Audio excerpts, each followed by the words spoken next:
What a miserable day, but it's all right. Guess what? Santa was really good to me this year. I've got a new toy. I've got a new diagnostic tool. It's the Autel MaxiCOM MK808Z variant. And I'm very excited to see what it's all about. Not used it much. I've just kind of pressed buttons and seen, but I'm going to take it and show you without looking at the instructions, getting straight into it, what it's like to use this for the first time. So that if you think about buying one of these, you don't actually really need to think about it too much. It's pretty self-explanatory. So let's dive straight in and have a look at the MaxiCOM MK808 diagnostic tool. Let's move on, 'cause it's time to move on. So I chose the non-Bluetooth one simply because it was a bit cheaper. The Bluetooth is a module that will sit in your OBD, and I'm plugging in the cable which I've got here. Now there may well be an option to get the Bluetooth adapter, but for the frequency that I use this, you know, I'm not a garage. I just use it as a keen hobbyist, and I've got various cars and other people I can try and help. So this for me is perfect. It's worth saving that extra 50 quid. So not used this much. It's even still got the protective screen on it. And let's turn it on. It's an Android, oh, beeping at me. It's an Android based system. And I'm just going to follow what the instructions say on the screen. So let's dive straight in and see what this is all about. Well, first of all, let's go into diagnostics. Just to let you know, I've already set up the accounts. You do that online, you know, you put your email in, you put your serial number of the unit to create the account. So diagnostics, let's have a little look. Wow, hopefully you can see all that there. There is loads. I'm going to get my glasses out, not because I can't see the screen, because it's too small. It's just because my eyes are getting a bit old. So we have all of the car manufacturers are on this. That's one of the main reasons I got it. I use iCarSoft generally. I've got very good at it over the years, but I wanted to get a little bit more sort of professional and see what this MaxiCOM is all about. And I've heard some good reports, so I thought I'd get one. So looking at straight away, it's alphabetical. We got Chevrolet, Chrysler, Dodge. I'm not going to go through all the cars, but there's tabs at the top by the looks of things that then sort of break it down and make it a little bit easier to find. So if you're in the USA, then you're going to have Dodge, Jeep, GM, General Motors, Chevrolet. Don't have a lot of Chevrolets in the UK or in Europe, but in Europe we have Audi, Bentley, Mercedes, Benz, Jaguar, Lamborghini, all that good stuff if you're lucky enough to have a Lamborghini. Asia is categorized it over to Daihatsu, Honda, Hyundai, Lexus. So it's nice and quick to be able to find the car, rather than on my previous iCarSoft, I was lucky enough to get the one that had 10 different variants on it. This one, oh, it looks like you got hundreds. So I'm in my Mercedes SL. I've had a little problem with the radio, although ironically she's working today. So I'm going to have a look and see, that's the key thing of what faults come up, and see if I can actually delve a bit deeper and understand why. So let's go to Europe, and of course let's go to Mercedes-Benz. All right, it's giving me automatic selection, manual selection. So this is where it's going to find the car, and you can enter the VIN number, which you can either find on the window, or on the Mercedes it's also on the door for the driver on a label there. But if I press read, it should hopefully find my VIN number all by itself. It's also up here telling me the voltage, which is handy. I've got the car on at the moment because it's cold, and it's charging at the 14.38 volts. So that's all good. So there's my serial number, my VIN number, vehicle identification number. Then it's given me the options of what type of vehicle it is. Now mine is a 2004, so it's the middle one. It's between 2003 2006, and it's right-hand drive. I got a lot of people say to me, oh, your steering wheel's on the wrong side of the vehicle. Well, actually I did a little Google, and I think I'm right in saying something like only 35% of countries in the world drive on the left. The rest are right-hand drive. So there you go, right-hand drive. There's all my details, that all looks good. Establishing vehicle connection, sister data loading. So let's do its thing. So it's loaded up now. We got the diagnosis, hot functions, and vehicle profile. Let's go straight into diagnosis. The control unit is similar to my iCarSoft, where it's given me an option to actually go specifically into the area that I've got a problem with. Now I got a problem with my radio. There's also going to be some historic faults on here, no doubt too. but you've got categories there which you then sort of have to take an educated guess of where it is. So if it's to do with the air conditioning, the HVAC, I've got a problem with the heating and ventilation, air conditioning is the one. Say your doors weren't locking, obviously you select seats and doors, etc. Information and communication, that's probably going to be the closest one for the command system on the Mercedes. So if I hit that, then it gives me, oh, here we go. So these are all the things that's deemed under that heading. So we've got instrument cluster, we've got the Partronic system, we've got the sound Bose system, yes, which is this one here. So I could actually just go into the sound Bose system, and then it's going to go directly to that, and it just saves a couple of minutes, because otherwise it's going to go through and talk to the vehicle and see all the different functions that your MaxiCOM can communicate with the ECUs in the car. So it's taken a few moments just to go through, and I'll see you, here we go. So we've got ECU information. If I click on that, God, it's really raining heavy. I don't know if you can see that, hear that. So control unit, sound, it's got the part number 230 820 827 0062, the supplier being Bose, software update, diagnosis identifier, data manufacturer 080604. It's got the serial number, so that's quite handy. So if you are a bit stuck on, let's say you're trying to get the make and model and the serial number of the amplifier, it's a bit of a pain taking the panels out of the back. I know how to do it, and I'm going to do a video on that coming up very soon, so click below if you want to know. But if you don't want to have to go to that chore of taking away panels and get the part number of an item, you just plug it in and this will tell you without stripping down to that individual unit. So let's escape that. I'm going to go into command and audio.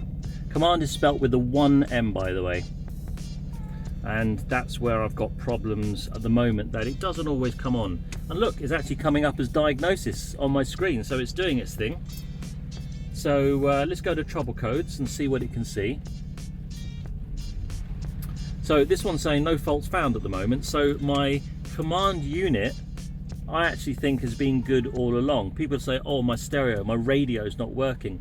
But on this Mercedes SL, and amongst many others, like the ML for example, they use a CAN bus, like the orange cables. It's a fiber optics CAN MOST system, and it sends a little red LED through each of the units. So let's say you got your power, which is from the amplifier. You might have a CD changer, you might have a navigation unit, you might have a phone unit, and then it's going to go back to your command unit. So what I've actually done there is I've tested the command unit independently. There is a way of manually going through it. I believe I've got an issue with one of those units, and my CAN MOS system gets a bit of a hiccup and it stops my command unit working. So that's what I'm trying to find. The unit teleaid, I'm not sure if I've got that. I don't think I have. I've got the phone, the Mercedes-Benz phone system, but the fact that I got that message there kind of suggests that I don't have that. So the reason you're getting those messages is because I've gone into a manual way, and there's only going to be certain devices that this can communicate to. So if you want to be able to find all the devices that this can communicate to, then you press the auto scan, and that's then going to run through. It's got a percentage along the top there of everything that this unit, this MaxiCOM, can talk to from the car. So let it do its thing, and I've already got a fault there on my motor electronics, and I'll see you in a couple of minutes. So while this is working away, I'll just give you a little rundown of the unit itself. There's a handy little stand at the back. You can stand it up like so. It's also got a little chat thing which you can log onto the internet. This is basically like an Android tablet. You can go onto Google and everything. So you can press the little chat button and you can actually get some live help. You've also got an option to save, and you've got a little memory card slot there. You've also got a regular USB slot here. It's got these excellent rubber grips to the side, so if you end up dropping this, you're not going to have any issues. It's got a lovely protection to it. You've got an option to print, and you also got options to record, as in a screenshot as well. I used to get my phone out and just take a photo, but this actually does it all for you. And you connect it with whatever Wi-Fi you want. I just use the hotspot on my phone, and I can get regular internet. I can do anything, watch films, all the rest. After all, it is just an Android tablet, but it comes fully loaded with all the cars. As this goes through, you'll notice that there's certain things flash up. It says diagnosis, and it comes up with that whilst it's going into that particular, say, control unit or ECU for that device. Sometimes you'll see that it will come up red on the dashboard as it fluctuates through, and that's just it talking to the different units. One of the things that I've noticed as this is going through, which is far better than my iCarSoft, is it's telling me the faults individually in each of the separate areas. And it doesn't just show that there's one fault, it shows I've got 3 faults or 4 faults or whatever. It means then you can go into that specific item and find it. One of the bugbears I found with the iCarSoft was you had to then sort of go through it and find where the faults were. This does it all for you. Anyway, we're nearly there, we're at 99% now. Alright, she's all done. And what I've noticed straight away is put all the faults at the top list. Oh, look how many faults there are. Oh my goodness me, there's 16 lines of faults. Some of them are going to be historic, it might be to do with a low battery or whatever. But of those 16 sections, there's like 3 faults in one. I've got 9 faults there in the Parktronic system. I know that there's been an issue in the past because I had to change the sensor, so that's I'm not too concerned about. But wow, I mean, you've actually got a quick erase here, which would erase them all if you really wanted to, but I like to go into each individual one and see what's going on. So let's start at the top, why not? Motor electronics, looks like you press this little arrow here.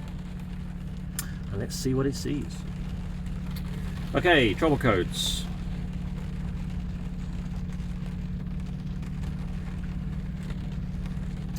So it's saying we have stored and current, that's good, that's a status. Left oxygen sensor upstream on the 3-way catalyst. Aging, correction variable exceeded, delay time too long. So that's actually interesting because I can hear that the car hasn't quite been, let's just say, running right. There's a little bit of a wobble, and the oxygen sensor is telling me that it's on its way out. So it gives you the code, P207F1. If I was to, let's see, go search, I'm connected to the internet. Look at that, comes straight up. It actually saves you having to get your phone out. So it shows you the codes. It's got engine trouble codes for Mercedes. And there we go, engine trouble codes, and it will give you a little help, show you where it is, show you what to do, get your prices, all of that good stuff. Press the back button. That's great, that's really good.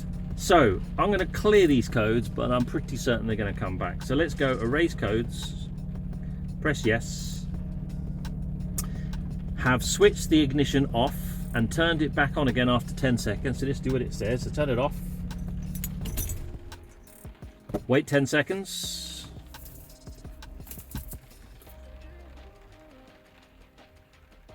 all right, let's turn it back on after 10 seconds and press yes.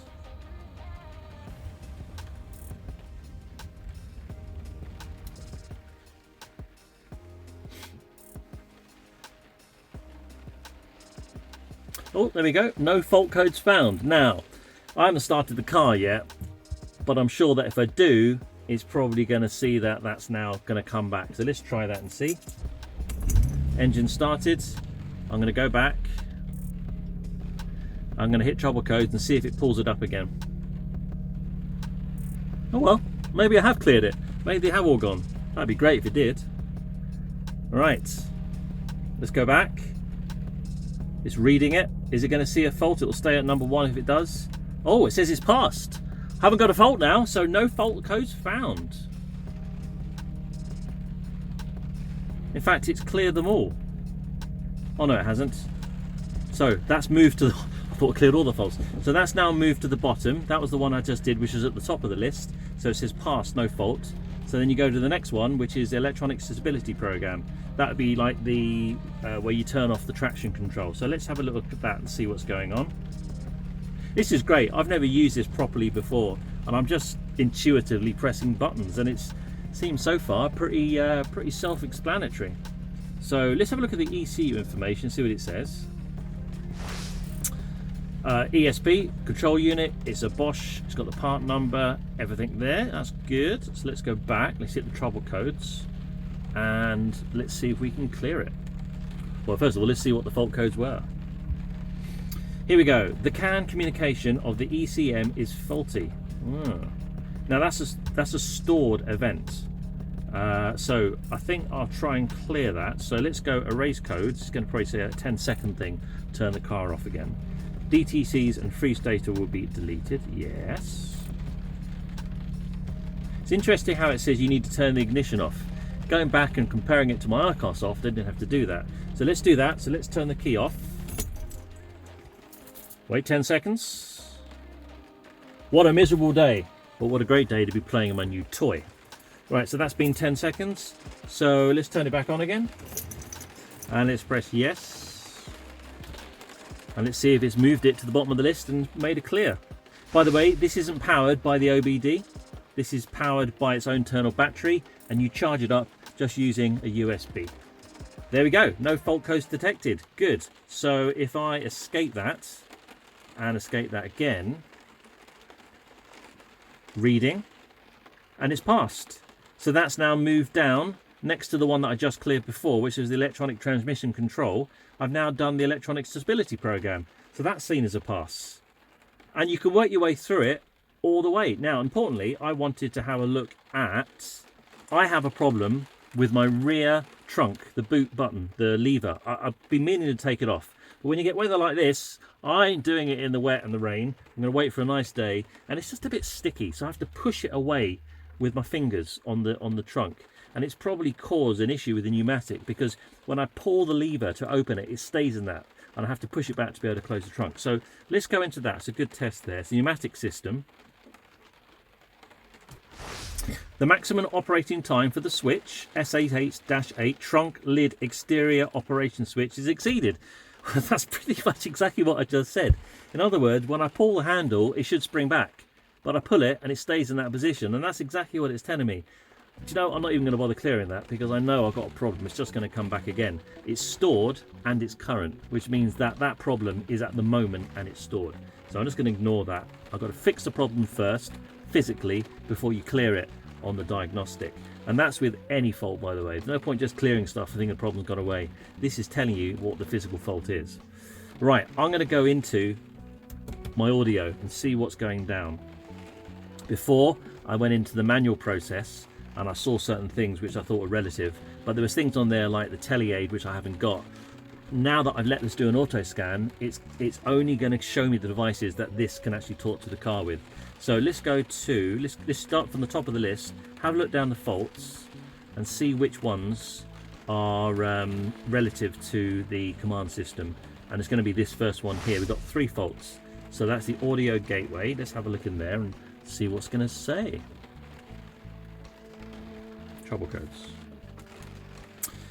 Master reports open ring. Now, I was playing around with this, so whilst I had the radio on, I pulled the fibre optic, so that's probably what that is. The wake-up wire has a short circuit to ground. I need to find out where that wake-up wire is, because that could be the reason why I'm getting issues. And the next one is, during diagnosis, the communication on the MOS bus was interrupted. So if I go to hit that one, is it going to give me anything extra? So it's giving me a value there. It's giving me a fault counter. So there's 4 faults at that value of the number of miles. So if I press erase codes, it's probably going to say that turn the car off at 10 seconds. Have to switch the car off. All right, let's do that then. Wait 10 seconds. You can see that it's got diagnosis here. We waited 10 seconds, so let's turn the key back on. And let's press yes. See what happens. Diagnosis is on my command unit. Oh, no faults detected. All right, well, let's escape it and see if it goes off the list. Let's see. I like the way it does this. It reads it again here. Oh, and it says it's passed. No faults found there. Ooh, maybe. Do you think it's fixed it? I don't know. I don't know. We have overhead control panel, nope. Side rear SAM module, nope. Door, automatic air conditioning, system diagnosis, electronics pass fault. Well, I could go and clear them all. I've got 1 fault on the overhead panel. Let's have a look at that one. I had a problem where I replaced in the dome light, the little thermistor which tells the temperature for the internals of the car, it's keeping the right temperature. You want 22 degrees, and it fell out, so I had to put a new one in. So I probably caused a fault by doing that. So let's have a look. Trouble codes. Communication, the component rain light sensor. All right. Well, if I put my windscreen wipers on, I don't think I've had I don't think I have any problems with that. I think that's okay. So let's clear that, erase the codes, turn off my wipers, press yes, do the 10-second thing, which is the key, turn it off, wait 10 seconds, and no faults detected. Escape it, and let's see if it goes to the bottom of the list. Reading, there's my neighbour, and it's passed, no faults. So I could go through each and every one of them, but I'm not going to bore you with it. I wanted to give you a real life indication on what this is like when it's fresh out of the box. By the way, the box, it's a big box it comes in. Comes with, obviously I got the cable, it comes with your charger, your USB, all the rest of it, instruction manual, nice little cloth there to clear the screen. It's obviously designed for proper garage use, this. So that's a great overview, just to give you an idea. I've cleared loads of faults, and I'm hoping, if I've got the radio back on, she's still working. I'm not going to leave that on because I get a copyright strike. But yeah, I mean, I'm really chuffed with it. It's a lot more simplistic to use in terms of finding the faults. It goes a lot deeper into it. It gives a lot more information. If I go into the settings here, you've got the printing settings, you've got firmware upgrades as well, which you'll get all the time. You've got an auto update feature, vehicle list, etc. So if I go back to the main screen now, let's go back out of this and I'll show you what other things that actually come with this. So want to exit, yes, and I'm going to escape that. You've got hot functions, so I've been at diagnosis, we just done that. Oil reset, electric parking brake, tyre pressure for example, that's all good. And vehicle profile, what's this? Okay, that's telling me the details of the car, so that's all fine. If I keep going back out to the main screen, if I keep going back, menu, right, here we go. So diagnosis is what I went into. You've got a service function here, and you've got all of these items on here. Now, there's going to be some more videos coming up, so if you want to subscribe, fantastic. I'm going to do a load more videos, and as I get better and better at this, I'll make sure that I tell you guys so you can get some help as well.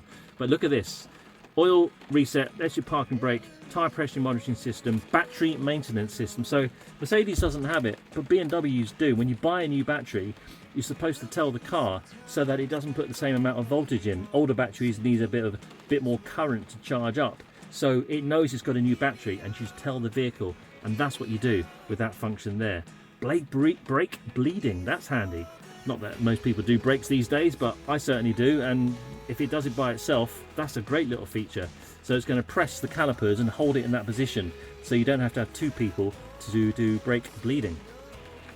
After treatment, DPF, SCR, immobilizer keys. This was one of the biggest things that I wanted it for. This unit here can program keys. How cool is that? So I'm definitely going to try that. I've got a little Fiat with only one key, and I've got a little Honda with only one key, and I'm going to try and program it. You choose your car, you follow the instructions, fingers crossed, you can program a key. Definitely going to do a video on that, so have a little think about subscribing. Steering angle sensor, injection, suspension, seats. What's this all about? Ooh, okay. So maybe because of the seats and electronics these days, there's ways of actually clearing it. I might actually have a look at that. Throttle resets, language change, seats, suspension. God, there's loads, isn't there? There's 3 screens here. Headlamp, tyre sizes, TEC lamp, ABS, cylinder, clutch, speedo, trans adaptation. Ooh, airbag reset. That's a good one. I had that on a Volkswagen Beetle. I wish I had that option there. Auto start stop, EGR valve. That's going to be helpful for people, surely. Transport mode, high voltage battery, AC, reset control unit, rain light sensor. It's all there and more, isn't it? It really is. It really is all there. So let's go back. Data manager. Oh, workshop information. What's in there? All right, okay, so you can put the details of your shop. You've got a garage. After all, this is a professional unit, and you can put everything in there so that you've got a professional invoice that can be printed out. Vehicle history. Okay, so these are the times that I've used it. I've only used it, what, 7 times. Today's the 7th. I've just literally plugged it in and been playing around with it. These are the other pages that I haven't even got into. Support, OEM authorization, remote desktop.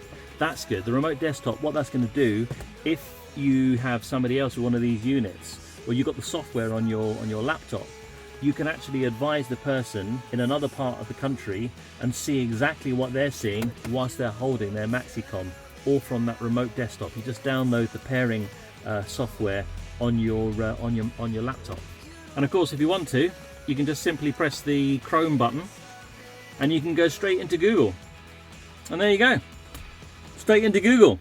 So it's basically a tablet as well.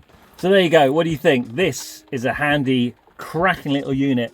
Just to give you an idea, I've got an iCarSoft. I love it. I've got really good with it over the years, but there has been a few niggles on it where this one here, this MaxiCOM, has definitely shown how much more beneficial it is when you can get things like the faults that all come up straight away. The fact that you can go onto the internet, the fact that you can actually set this up as a professional unit if you're using it in a garage, the fact that it's got all of the cars on it amongst loads of other functions like the key immobilizer copying system that this has got as well. I mean, that's going to be phenomenal. That would be worth it all day long once I've learned how to do that.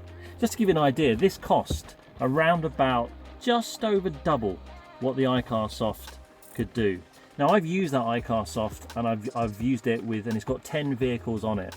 But I want to up my game, and I've decided to go that little bit more professional and get this MaxiCOM unit, which is the MaxiCOM MK808Z.